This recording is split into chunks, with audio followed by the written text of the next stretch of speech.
Mi nombre es Gustavo Delgado. Tengo 68 años y mis suegros se adueñaron de mi casa diciendo que era para ayudarnos durante una época difícil. Vivieron 8 meses actuando como los dueños, cambiando todo a su antojo, tratándome como un inquilino en mi propia propiedad. Lo que ellos no sabían es que yo tenía preparada una sorpresa legal que iba a cambiarles la vida para siempre. Pero antes de contarte qué pasó cuando apareció el notario, con unos documentos que nadie esperaba, tengo que explicarte cómo llegamos a esta situación tan absurda. Todo comenzó hace 2 años, cuando mi esposa Lucía tuvo un accidente de auto que la dejó hospitalizada durante 3 meses. Eran tiempos muy duros económicamente, porque yo tuve que dejar de trabajar para cuidarla. Los gastos médicos se acumulaban y teníamos que pagar tratamientos caros que la obra social no cubría completamente. Lucía y yo llevábamos casados 35 años. Nos habíamos conocido cuando ella tenía 20 y yo 23.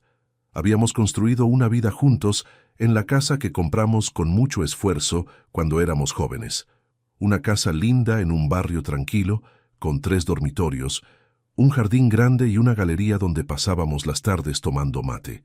Durante todos esos años de matrimonio, había tenido una relación cordial pero distante con los padres de Lucía.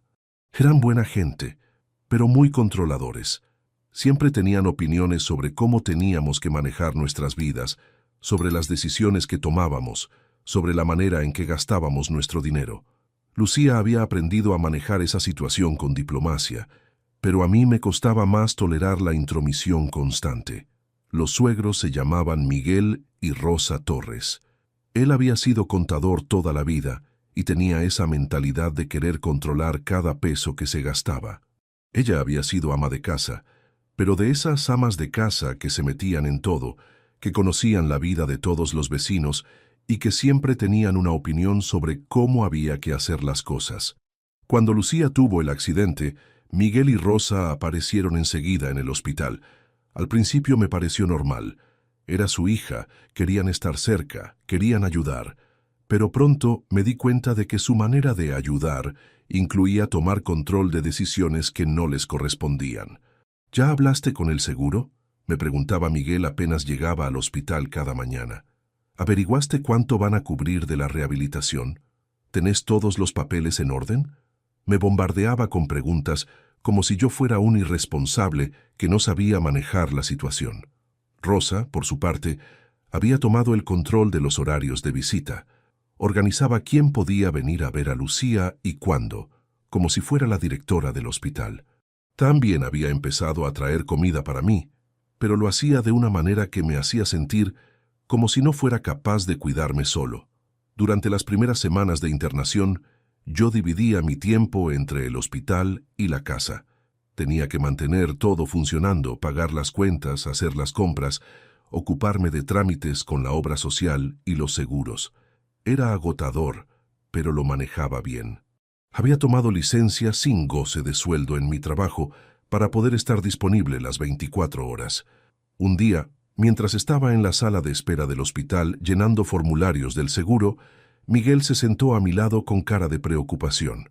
«Gustavo», me dijo, «Rosa y yo estuvimos hablando sobre tu situación. Te vemos muy cansado, muy estresado. Creemos que necesitas ayuda». Le agradecí la preocupación, pero le dije que estaba manejando todo bien. Era difícil, sí, pero estaba bajo control. No necesitaba ayuda extra más allá del apoyo emocional que ya me estaban dando. Pero Miguel insistió. «No, Gustavo», me dijo moviendo la cabeza. «Esto es mucho para una sola persona. Vos tenés que trabajar, tenés que cuidar la casa, tenés que estar acá con Lucía. No podés con todo». Rosa y yo pensamos que la mejor solución sería que nos mudemos temporalmente a tu casa para ayudarte con todo. La propuesta me tomó completamente por sorpresa. Mudarse a mi casa. No había pensado en esa posibilidad y honestamente no me entusiasmaba la idea. Miguel y Rosa vivían en un departamento del centro que tenían desde hacía 20 años. ¿Por qué querrían mudarse a mi casa? No sé, Miguel, le dije tratando de ser diplomático. Creo que puedo manejar la situación solo. Además, ustedes están cómodos en su departamento. No quiero que se molesten por nosotros. Pero Miguel ya tenía todo pensado. «Gustavo», me dijo con esa voz autoritaria que usaba cuando creía que tenía razón. Vos no estás pensando claramente. Rosa puede cocinar, limpiar, manejar la casa, mientras vos estás acá con Lucía. Yo puedo ayudarte con los papeles, con los trámites, con las cuentas. Es la solución más práctica. Cuando se lo mencioné a Lucía, ella pensó que era una buena idea. Estaba preocupada por mí. Veía que me estaba agotando con tantas responsabilidades. Mi amor, me dijo desde la cama del hospital, tal vez mis papás tienen razón. Vas a estar más tranquilo sabiendo que la casa está bien cuidada. No me convenció del todo, pero Lucía estaba pasando por un momento muy difícil y no quería agregarle estrés con mis dudas sobre sus padres. Si ella pensaba que era bueno que vinieran a ayudar, yo iba a aceptar. ¿Qué podía salir mal? Miguel y Rosa se mudaron a casa un sábado de marzo. Trajeron 2 valijas cada uno, solo lo indispensable, según dijeron. Se instalaron en el cuarto de huéspedes que teníamos y me aseguraron que su estadía sería temporal, solo hasta que Lucía se recuperara y pudiera volver a casa. Los primeros días fueron llevaderos. Rosa efectivamente cocinaba y limpiaba, y Miguel me ayudaba con algunos trámites burocráticos que requerían mucha paciencia. Yo podía pasar más tiempo en el hospital con Lucía sin preocuparme por si había comida en la heladera o si las cuentas estaban pagadas a tiempo. Pero después de la primera semana, empecé a notar cambios en la casa que no me gustaban para nada. Rosa había reorganizado completamente la cocina. Había movido todos los elementos del lugar según su criterio de funcionalidad. Cuando le pregunté por qué había hecho esos cambios, me dijo que así era más práctico para cocinar. Gustavo, me explicó como si le estuviera hablando a un niño, yo cocino todos los días. Necesito que las cosas estén organizadas de manera eficiente. La manera en que Lucía tenía la cocina no era práctica para alguien que cocina en serio. Era una crítica directa a la manera en que mi esposa había organizado su propia cocina durante 30 años. Miguel, por su parte, había tomado control total de las finanzas familiares. Un día llegué a casa y lo encontré sentado en mi escritorio, revisando todas nuestras facturas, nuestros estados de cuenta bancarios, nuestros papeles personales. Cuando le pregunté qué estaba haciendo, me dijo que estaba poniendo orden en nuestra situación económica. Gustavo, me dijo sin levantar la vista de los papeles, ustedes tienen un descontrol terrible en sus gastos. Hay facturas que se vencieron, hay pagos que se podrían optimizar, hay gastos innecesarios que se podrían evitar. Afortunadamente, llegué a tiempo para arreglar este quilombo. Quilombo. Así describió la manera en que Lucía y yo habíamos manejado nuestras finanzas durante décadas.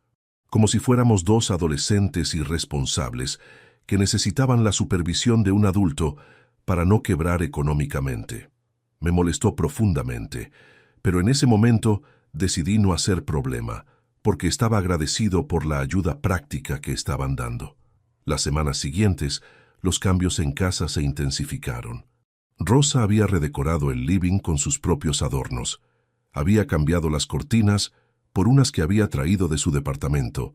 Había movido muebles para crear lo que ella llamaba un ambiente más acogedor.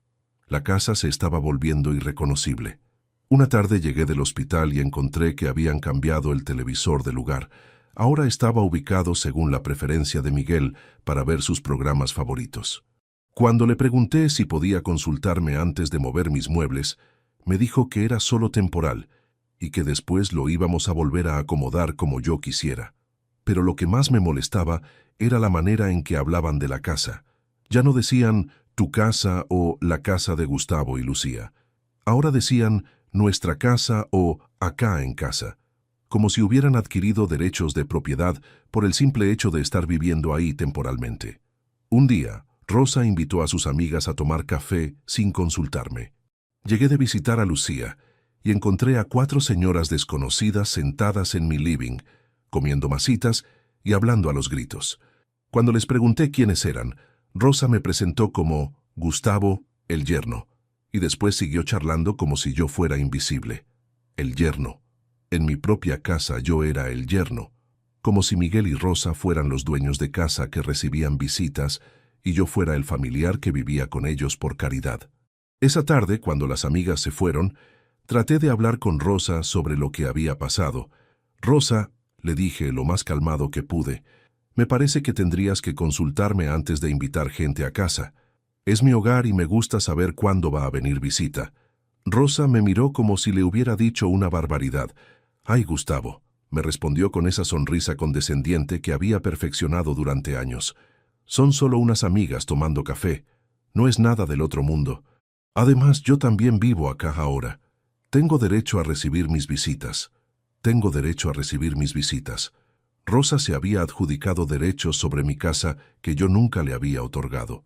Estaba actuando como si fuera una copropietaria, no como una invitada temporal que había venido a ayudar durante una emergencia familiar. Cuando le conté a Lucía lo que estaba pasando, ella me pidió que tuviera paciencia. «Gustavo», me dijo desde la cama del hospital, «son mis papás. Están haciendo un esfuerzo enorme por ayudarnos. Capaz están un poco entusiasmados, pero lo hacen con buena intención. Buena intención. Tal vez Lucía tenía razón y yo estaba siendo muy sensible. Tal vez era normal que dos personas mayores que se habían mudado temporalmente a una casa quisieran sentirse cómodos y hacer algunos cambios. Decidí darles el beneficio de la duda y tratar de convivir en armonía hasta que Lucía volviera a casa. Pero la situación siguió empeorando. Miguel había empezado a hacer mejoras en la casa sin consultarme. Un día llegué y encontré que había contratado a un jardinero para que cambiara completamente el diseño del jardín. Cuando le pregunté por qué había hecho eso, me dijo que el jardín anterior era muy básico y que ahora se veía más profesional. Gustavo me explicó señalando las plantas nuevas, invertí un poco de plata en mejorar la propiedad. Esto va a aumentar el valor de la casa. Deberías agradecerme en lugar de cuestionarme. Me estoy ocupando de cosas que vos nunca te ocupaste. Invertí un poco de plata. Miguel había gastado dinero en mi casa sin mi autorización y ahora me decía que tenía que agradecerle, como si yo fuera un propietario negligente que no sabía cuidar su propiedad y él fuera el administrador competente que había llegado para poner las cosas en orden. 2 meses después del accidente, Lucía empezó a mejorar notablemente. Los médicos dijeron que en unas semanas podría volver a casa para continuar la rehabilitación de manera ambulatoria. Era una noticia excelente, pero cuando se la conté a Miguel y Rosa, su reacción no fue la que esperaba. «¿Tan pronto?», preguntó Rosa con cara de preocupación. «¿Está segura de que va a poder manejar las tareas de la casa? Porque si vuelve muy rápido y después tiene una recaída, va a ser peor. Tal vez sería mejor que se quede un poco más hasta estar completamente recuperada». Miguel coincidió con su esposa. «Gustavo», me dijo, «no podés arriesgarte a que Lucía vuelva antes de tiempo. Rosa y yo estamos cómodos acá. Podemos seguir ayudando hasta que los médicos estén completamente seguros de que puede volver a la vida normal». Era una propuesta razonable en términos médicos, pero algo en la manera en que la plantearon me hizo sospechar que había otros motivos. Me daba la impresión de que Miguel y Rosa se habían acostumbrado demasiado a vivir en una casa más grande y cómoda que su departamento, y que no tenían apuro por volver a su vida anterior. Cuando Lucía finalmente volvió a casa después de 3 meses de internación, Miguel y Rosa habían transformado completamente nuestro hogar. Ya no quedaba casi nada de la decoración original. Habían cambiado hasta las fotos familiares por otras que ellos consideraban más apropiadas para el ambiente que habían creado. Lucía se sorprendió mucho con todos los cambios, pero Miguel y Rosa le explicaron que habían modernizado la casa para que fuera más funcional y linda. Le mostraron cada modificación como si fuera una mejora que habían hecho por su bien, para que se sintiera más cómoda durante la recuperación. «Mi amor», le dijo Rosa a Lucía mientras la paseaba por la casa, «organizamos todo pensando en tu comodidad. Ahora vas a poder moverte mejor. Todo está más accesible, más organizado. Esperamos que te guste lo que hicimos». Era difícil para Lucía criticar cambios que habían sido hechos supuestamente para su beneficio. Los primeros días después del alta hospitalaria fueron confusos para todos. Lucía estaba débil y necesitaba ayuda con muchas actividades básicas. Rosa se había adjudicado el rol de enfermera principal y controlaba todo lo que Lucía comía, cuándo tomaba los medicamentos, cuánto tiempo podía estar levantada. «Gustavo», Me decía Rosa cuando yo trataba de ayudar a mi esposa, yo me ocupo de Lucía. Vos descansá un poco que estuviste muy estresado estos meses. Era como si me hubieran relevado de mis responsabilidades como marido, y ahora Rosa fuera la persona encargada de cuidar a mi propia esposa. Miguel, mientras tanto, seguía manejando todas las finanzas familiares. Había organizado un sistema de control de gastos que incluía planillas, presupuestos mensuales y reuniones semanales para revisar los números. Me trataba como si fuera un empleado que tenía que rendir cuentas a su jefe. Una noche, después de una de esas reuniones financieras, le dije a Lucía que me parecía que sus padres se estaban extralimitando en sus funciones de ayuda, que se habían adueñado de la casa y de nuestras vidas de una manera que no me parecía apropiada. Gustavo, me dijo Lucía con cansancio, todavía estoy recuperándome. No tengo energía para lidiar con conflictos familiares. Mis papás están haciendo lo que pueden para ayudar. ¿No podés ser un poco más tolerante hasta que yo esté mejor? Era un pedido razonable. Lucía tenía razón en que no era el momento para crear problemas familiares. Pero cada día que pasaba, Miguel y Rosa se comportaban más como los dueños de casa y menos como huéspedes temporales. Habían establecido sus propias rutinas, sus propios horarios, sus propias reglas para el funcionamiento de la casa. 4 meses después del accidente, Lucía ya estaba considerablemente mejor. Podía caminar sin ayuda, había vuelto a cocinar algunas comidas simples, podía manejar la mayoría de sus actividades diarias sin asistencia. Era el momento perfecto para que Miguel y Rosa volvieran a su departamento y nosotros recuperáramos nuestra vida normal. Pero cuando saqué el tema en una cena familiar, la reacción de mis suegros me desconcertó completamente. No parecían tener ninguna intención de mudarse pronto. De hecho, habían empezado a hablar de hacer modificaciones permanentes en la casa. Gustavo, me dijo Miguel esa noche, Rosa y yo estuvimos pensando que tal vez sería bueno ampliar el cuarto donde estamos. Es un poco chico para 2 personas mayores. Podríamos tirar la pared que da al cuarto de al lado y hacer una suite más cómoda. Una suite más cómoda. Miguel estaba planeando modificaciones estructurales en mi casa para acomodar su estadía permanente. No temporal, permanente. Como si hubiera decidido que ya no se iban a mudar nunca más. Rosa apoyó la idea de su marido. Sí, Gustavo, me dijo. Además podríamos modernizar un poco el baño principal.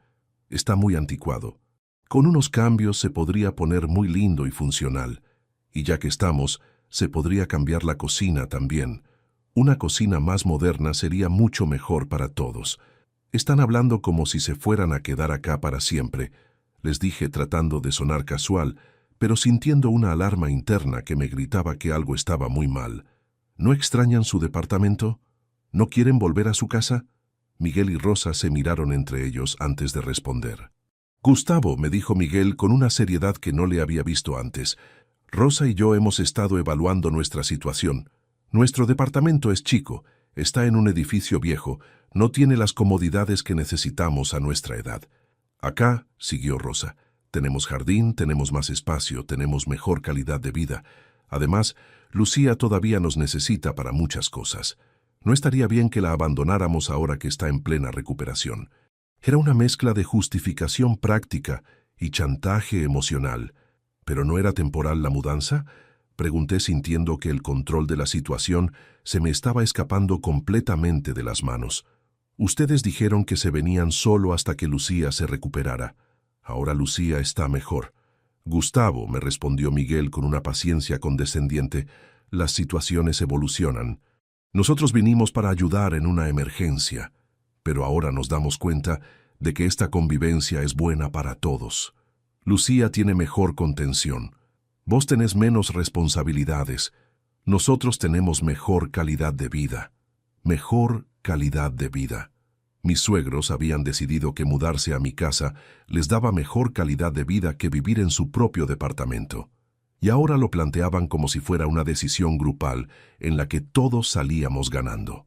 Como si yo no tuviera voz ni voto en mi propia casa. Esa noche no pude dormir. Me quedé despierto pensando en cómo había llegado a esta situación. Había permitido que 2 personas se mudaran temporalmente a mi casa para ayudar durante una emergencia familiar. Y ahora esas personas se habían adueñado de mi hogar y planeaban quedarse permanentemente. Al día siguiente, decidí hablar con Lucía sobre lo que había pasado en la cena. Le expliqué mis preocupaciones sobre las intenciones de sus padres, sobre los cambios que querían hacer en la casa, sobre la manera en que se habían apropiado de nuestro espacio. Lucía me escuchó en silencio, pero pude ver en su cara que no estaba completamente sorprendida por lo que le estaba contando. Sabía algo que yo no sabía, o al menos sospechaba algo que yo recién estaba empezando a entender. Gustavo, me dijo finalmente, mis papás me comentaron que están pensando en vender su departamento. Dicen que con lo que saquen de la venta pueden ayudarnos a pagar las deudas del accidente y además hacer las mejoras en casa que todos necesitamos. ¿Vender su departamento? Esa información me cayó como un balde de agua fría. Si Miguel y Rosa vendían su departamento, no iban a tener a dónde volver. Su mudanza temporal se iba a convertir en permanente por necesidad, no por elección. ¿Y vos qué opinás de eso?, le pregunté a Lucía. Ella suspiró y me tomó la mano. Mi amor, me dijo, entiendo que no es lo que planeábamos, pero tal vez no sea tan malo. Mis papás son mayores, nosotros también estamos grandes. Tal vez vivir todos juntos tenga sentido. Vivir todos juntos tenga sentido. Mi esposa estaba considerando seriamente la posibilidad de que sus padres se quedaran a vivir con nosotros permanentemente. No era solo una invasión temporal, era una toma de posesión planificada de nuestro hogar y nuestra vida. Durante las siguientes semanas, Miguel y Rosa actuaron como si la decisión de quedarse permanentemente ya estuviera tomada. Empezaron a hacer planes detallados para las modificaciones de la casa, trajeron más de sus pertenencias del departamento, establecieron rutinas como si fueran residentes permanentes. Un día llegué a casa y encontré a Miguel reunido con un arquitecto, discutiendo planos para ampliar y remodelar la casa. Cuando le pregunté qué estaba haciendo, me dijo que estaba planificando las mejoras que habíamos acordado hacer. Gustavo, me dijo mostrándome los planos, mira qué linda va a quedar la casa con estos cambios. Va a ser más funcional para todos, más moderna, más cómoda. Va a aumentar mucho el valor de la propiedad. Era como si fuera mi socio en lugar de mi huésped. ¿Quién va a pagar todas estas modificaciones?, le pregunté. Ah, me respondió Miguel con una sonrisa. Esa es la mejor parte. Nosotros vamos a vender nuestro departamento y con esa plata vamos a financiar las obras. Es una inversión en la casa donde vamos a vivir todos. Una inversión en la casa donde vamos a vivir todos. Miguel había decidido que iban a vivir todos juntos permanentemente y que él iba a invertir dinero en mi casa para justificar su presencia permanente. Era un plan elaborado para tomar control de mi propiedad de manera legal y aparentemente consensuada. Esa noche tuve una conversación muy seria con Lucía. Le expliqué que no estaba cómodo con la dirección que estaban tomando las cosas, que sentía que había perdido el control de mi propia casa, que necesitábamos establecer límites claros con sus padres. Lucía me escuchó, pero pude ver que estaba dividida entre su lealtad hacia mí y su sentido de obligación hacia sus padres. Gustavo, me dijo, entiendo tus preocupaciones, pero mis papás vendieron todo por nosotros. No podemos echarlos ahora. ¿Vendieron todo por nosotros? Miguel y Rosa habían vendido su departamento sin consultar conmigo, habían tomado la decisión de mudarse permanentemente a mi casa, y ahora Lucía me decía que no podíamos echarlos, porque habían hecho un sacrificio por nosotros. Pero Lucía, le dije, yo nunca acordé que se vinieran a vivir acá permanentemente. Ellos tomaron esa decisión por su cuenta. No es justo que ahora me hagan sentir culpable por querer recuperar mi casa. Lucía no supo qué responder. Al día siguiente, Miguel me pidió que nos sentáramos a hablar. Tenía en las manos una carpeta con papeles que había estado preparando durante semanas. Gustavo, me dijo con seriedad, creo que es hora de que formalicemos esta nueva situación familiar. ¿Formalizar qué situación?, le pregunté, aunque ya me imaginaba hacia dónde iba la conversación. Rosa y yo queremos proponer un acuerdo de convivencia, me respondió abriendo la carpeta. Un documento legal que establezca los derechos y responsabilidades de cada uno en esta casa. Me mostró borradores de contratos, cálculos de gastos compartidos, planificaciones de modificaciones edilicias. Era un plan completo para convertir mi casa en una propiedad compartida donde él y Rosa tendrían derechos legales como residents permanentes. Miguel, le dije tratando de mantener la calma, creo que hay un malentendido básico acá. Esta es mi casa. Ustedes vinieron temporalmente para ayudar durante la emergencia de Lucía. Nunca acordamos que se iban a quedar permanentemente. Gustavo, me respondió Miguel con esa paciencia condescendiente que había perfeccionado, las situaciones cambian. Nosotros hicimos un sacrificio económico importante vendiendo nuestro departamento para poder ayudarlos. Ahora necesitamos seguridad legal de que vamos a poder vivir acá. Seguridad legal. Miguel quería que yo le firmara un contrato que le diera derechos sobre mi casa en compensación por haber vendido su departamento para ayudarnos. Era un chantaje disfrazado de acuerdo familiar. ¿Y si yo no quiero firmar ningún contrato?, le pregunté. Miguel me miró con una frialdad que nunca le había visto. Bueno, Gustavo, me dijo, esperemos que no llegue a eso. Sería muy triste que tengamos que resolver esto de otra manera. ¿De qué otra manera?, pregunté sintiendo un escalofrío. Miguel no me respondió directamente, pero sacó de la carpeta otros papeles que me helaron la sangre. Eran consultas legales sobre derechos de ocupación, sobre mejoras realizadas en propiedades ajenas, sobre situaciones de convivencia familiar prolongada. Me había tendido una trampa legal perfecta. Al permitir que se mudaran temporalmente, al dejar que hicieran modificaciones en la casa, al aceptar que vendieran su departamento para ayudarnos, había creado sin darme cuenta una situación donde ellos podrían reclamar derechos legales sobre mi propiedad. Esa noche llamé a un abogado conocido para consultarle sobre mi situación. El doctor Ramírez me escuchó en silencio y después me dio una noticia que no quería escuchar. Gustavo, me dijo, estás en una situación complicada. Si ellos pueden probar que vendieron su casa para mudarse a la tuya con tu consentimiento, si pueden probar que invirtieron dinero en mejoras, podrían tener algún tipo de derecho. ¿Qué tipo de derecho?, le pregunté con el estómago revuelto. Podrían reclamar una especie de usufructo, me explicó el doctor Ramírez, o podrían argumentar que existe un acuerdo tácito de convivencia que les da cierta estabilidad habitacional. No es fácil de probar, pero tampoco es imposible. Colgué el teléfono sintiéndome completamente desesperado. Me había convertido en prisionero de mi propia generosidad. Por haber querido ayudar a mi esposa durante su recuperación, había permitido que dos personas tomaran control de mi vida y ahora no sabía cómo recuperar mi libertad. Pero lo que Miguel y Rosa no sabían es que yo también había estado preparando algo. Algo que había mantenido en secreto durante todos estos meses. Algo que iba a cambiar completamente el equilibrio de poder en esta situación. Verás, cuando Miguel empezó a tomar control de mis finanzas y mis papeles personales, yo decidí proteger ciertos documentos importantes moviéndolos a una caja de seguridad en el banco.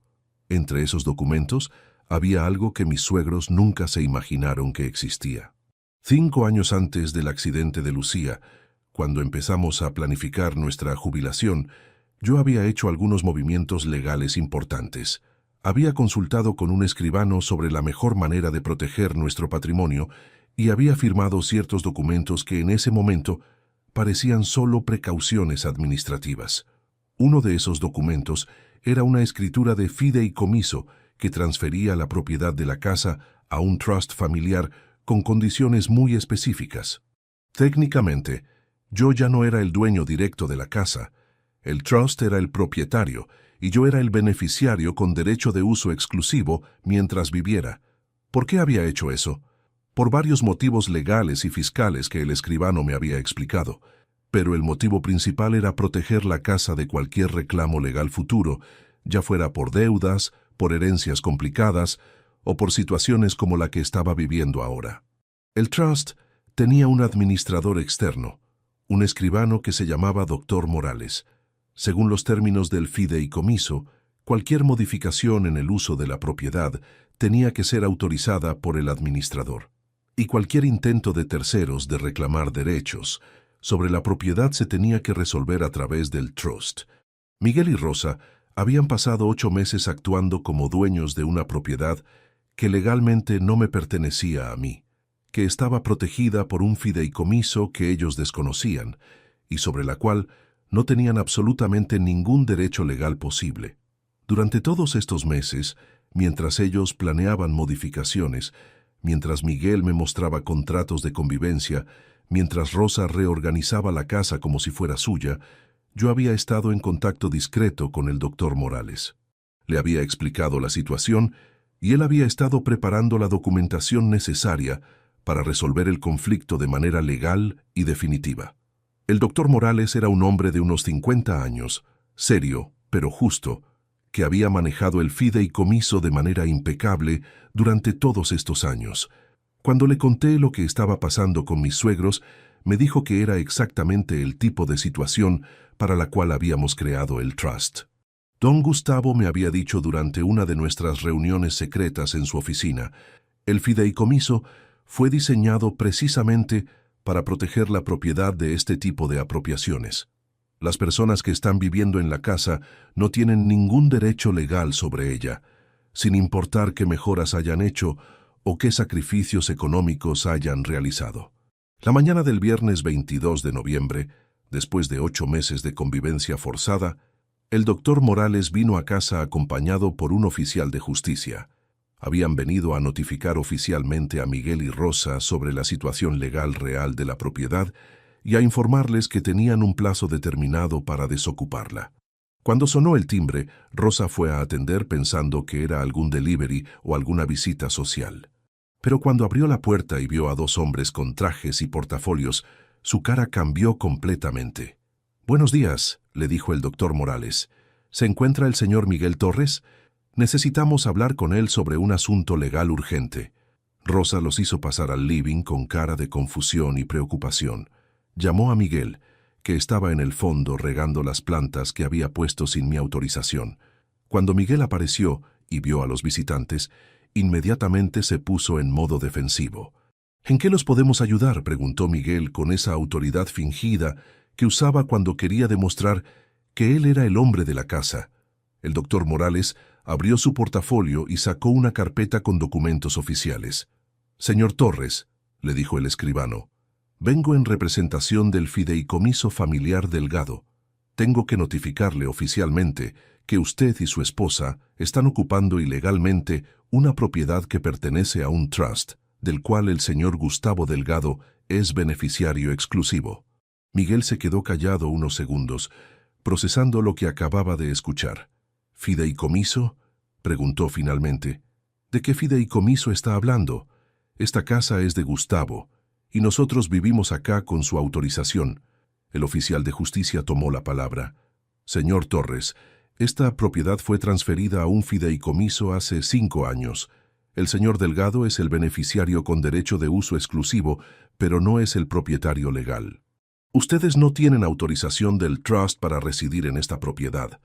Rosa se había puesto pálida. «¿Qué significa eso?», preguntó con una voz que casi no se escuchaba. «Significa, señora Torres», le respondió el doctor Morales, «que cualquier acuerdo que ustedes crean tener con el señor Delgado es nulo, porque él no tiene facultades legales para autorizar residencias permanentes en esta propiedad». En ese momento yo decidí intervenir en la conversación. «Miguel, Rosa», les dije desde el sofá donde estaba sentado observando todo el procedimiento, «lo que están escuchando es correcto.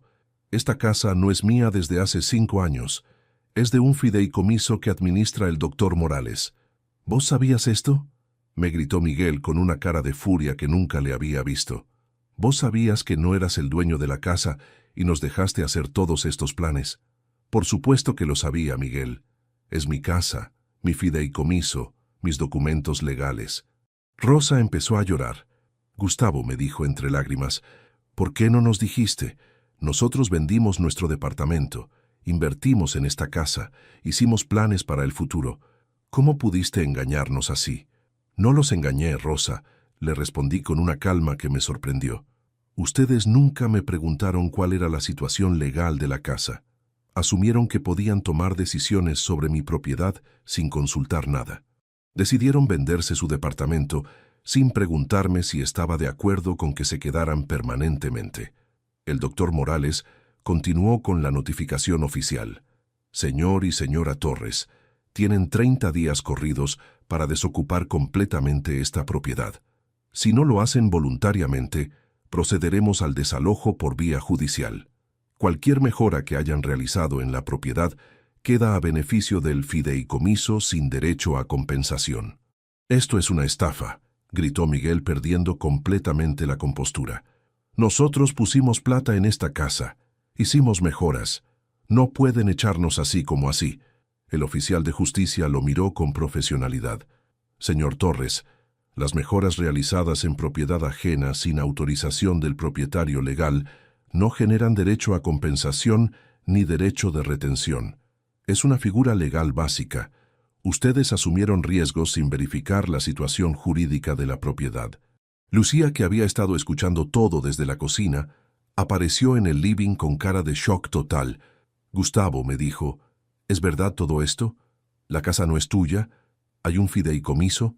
¿Por qué nunca me dijiste nada? Lucía, le respondí, vos sabías que yo había hecho algunos arreglos legales después de casarnos. Te dije que había consultado con escribanos sobre protección patrimonial. Nunca te mentí. Simplemente no entramos en detalles técnicos que no parecían importantes en ese momento. Pero mis papás vendieron su departamento, me gritó Lucía. Invirtieron en esta casa creyendo que iban a poder vivir acá. No pueden quedarse sin hogar por esto. Tus papás tomaron esas decisiones sin consultarme, Lucía. Yo nunca les prometí que podían quedarse permanentemente. Miguel se acercó al doctor Morales con actitud amenazante. Esto lo vamos a pelear en la justicia, le dijo. No se van a salir con la suya así. Vamos a demostrar que hay un acuerdo tácito, que nosotros actuamos de buena fe, que Gustavo nos autorizó implícitamente. Señor Torres, le respondió el escribano sin intimidarse, usted tiene todo el derecho de iniciar las acciones legales que considere convenientes.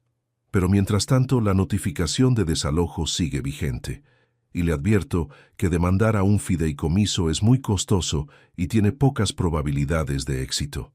Los días siguientes fueron terribles en casa.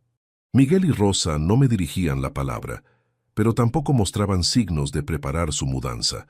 Lucía estaba devastada, dividida entre el enojo conmigo por no haber sido completamente transparente y la preocupación por sus padres que habían quedado en una situación económica muy complicada. Una semana después de la notificación, Miguel vino a hablar conmigo. Había perdido toda la prepotencia y la autoridad que había mostrado durante estos meses. Se veía como lo que realmente era, un hombre mayor que había cometido un error de cálculo muy grave. Gustavo, me dijo con una humildad que no le conocía, ¿podemos buscar alguna solución a esto? Rosa y yo realmente no tenemos a dónde ir. Con lo que sacamos de la venta del departamento compramos los materiales para las mejoras de acá. No nos queda nada para alquilar otra cosa. Miguel, le respondí, la solución es muy simple. Ustedes se mudan y buscan un lugar para vivir acorde a sus posibilidades. Tal como hacen millones de personas que no se apropian de casas ajenas. No es mi problema que hayan hecho mal sus cálculos económicos. Pero somos familia, Gustavo, me dijo casi llorando. Somos los padres de tu esposa, los abuelos de tus futuros nietos. ¿De verdad nos vas a echar a la calle así? Ustedes decidieron que éramos familia cuando les convenía, Miguel. Cuando querían una casa más grande, cuando querían mejor calidad de vida. Rosa también vino a suplicarme unos días después. Gustavo, me dijo, yo sé que nos mandamos macanas. Sé que nos extralimitamos, que fuimos demasiado lejos, pero te pido por favor que nos des una oportunidad más. Podemos convivir con reglas claras, con límites establecidos. Rosa, le dije, durante 8 meses ustedes me demostraron que no saben respetar límites. Cambiaron mi casa sin permiso, tomaron decisiones sobre mi vida sin consultarme, planearon quedarse permanentemente sin mi autorización. No hay reglas claras que puedan arreglar eso. 2 semanas antes de que venciera el plazo de desalojo, Miguel me hizo una propuesta desesperada. Gustavo, me dijo, ¿qué te parece si te pagamos un alquiler? Podemos formalizar la situación como inquilinos. Te pagamos un alquiler justo por el cuarto que ocupamos y parte de los gastos comunes. La propuesta me resultó casi cómica. Durante 8 meses habían actuado como dueños de casa, Habían modificado todo a su antojo, habían establecido sus propias reglas, habían tratado de firmarme contratos donde yo les daba derechos sobre mi propiedad, y ahora me ofrecían ser inquilinos. Miguel, le dije, ustedes tuvieron 8 meses para comportarse como inquilinos respetuosos. Eligieron comportarse como propietarios abusivos. No hay alquiler que pueda arreglar la falta de respeto que me mostraron durante todo este tiempo. El día que vencía el plazo, Miguel y Rosa finalmente empezaron a empacar sus cosas.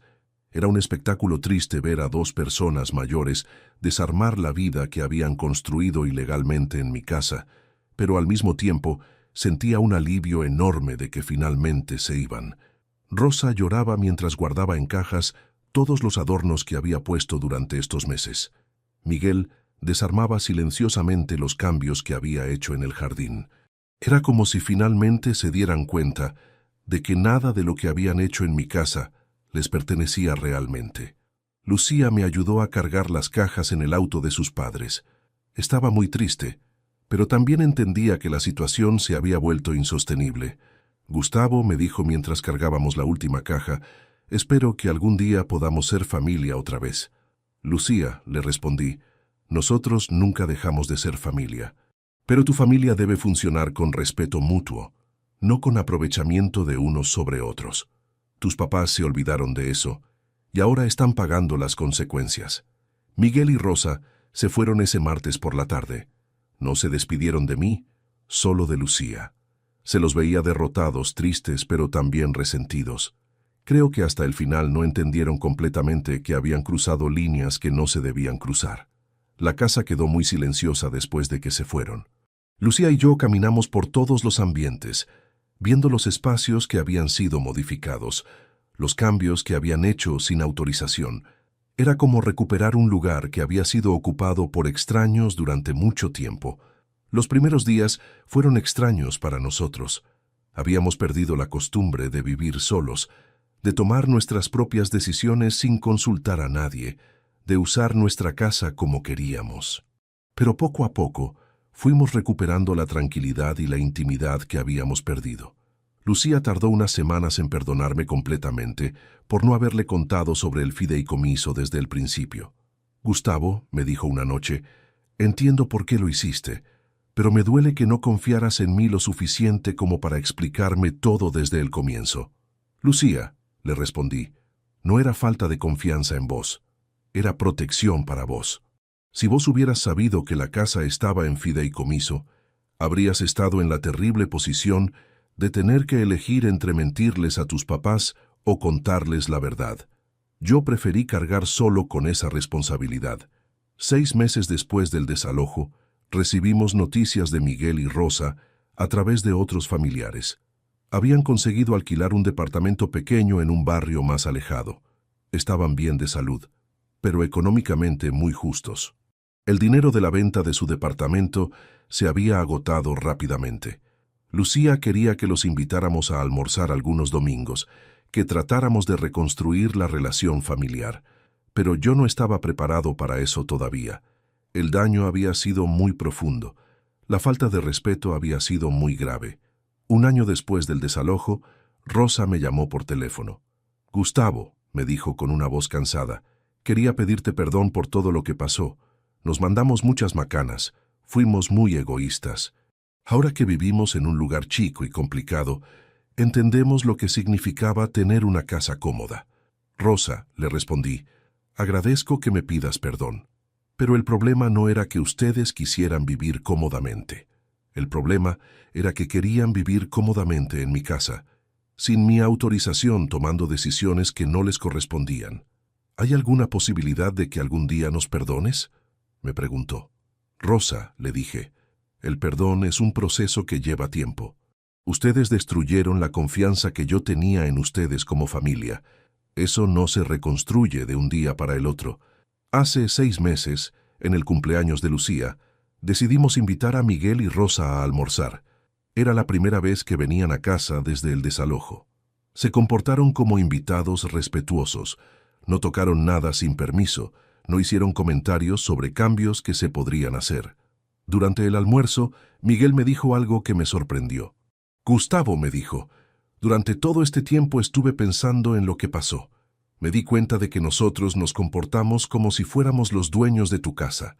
No respetamos que vos eras el que nos estaba ayudando. Era la primera vez que Miguel reconocía específicamente cuál había sido el problema. No era solo que habían tomado malas decisiones económicas, sino que habían perdido de vista cuál era su rol en mi casa. Habían confundido ser ayudados con tener derechos. Rosa también se disculpó nuevamente. Gustavo, me dijo, yo cambié toda tu casa sin preguntarte. Me comporté como si fuera mi casa. Ahora que vivo en un lugar donde no puedo cambiar nada sin autorización del dueño, entiendo lo que debe haber sido para vos. Esas disculpas me sonaron más genuinas que las anteriores, porque estaban basadas en una comprensión real de lo que habían hecho mal, no solo en la desesperación de conseguir un lugar donde vivir. Hoy en día la relación con Miguel y Rosa es cordial pero distante. Los vemos en ocasiones especiales, pero ya no hay la intimidad familiar que había antes.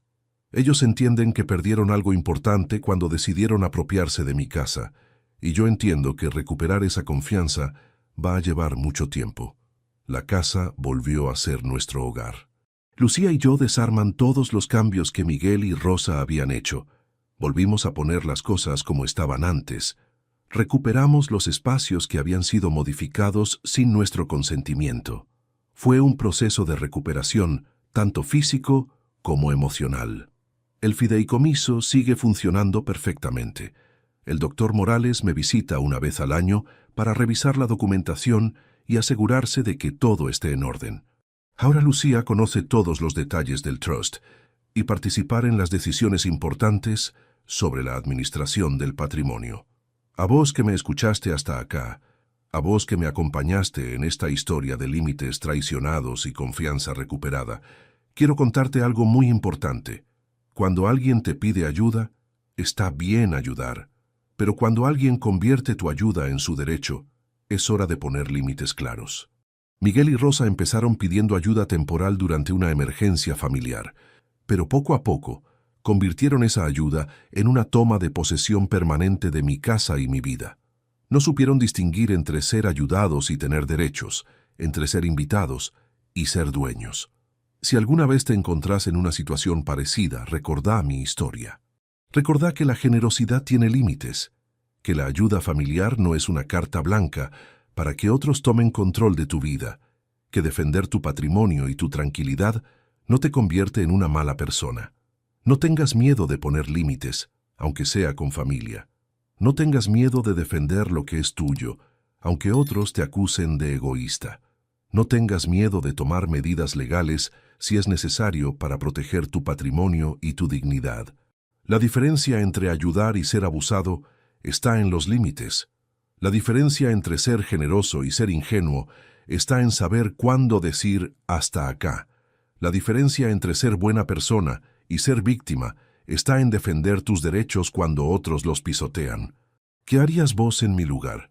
¿Habrías tolerado que dos personas se adueñaran de tu casa durante 8 meses? ¿O habrías tomado medidas como las que tomé yo? Contame desde qué ciudad me estás escuchando y contame si mi historia te sirvió para pensar en tus propios límites familiares. Porque al final del día, la familia que te respeta es familia de verdad. La familia que se aprovecha de vos es familia solo de nombre.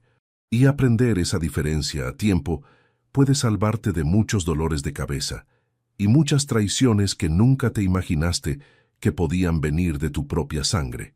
El notario apareció justo a tiempo para salvarme de una apropiación legal de mi casa, pero la verdadera lección no fue sobre documentos y fideicomisos. La verdadera lección fue sobre el respeto, sobre los límites y sobre la importancia de defender lo que es tuyo sin importar quién trate de quitártelo.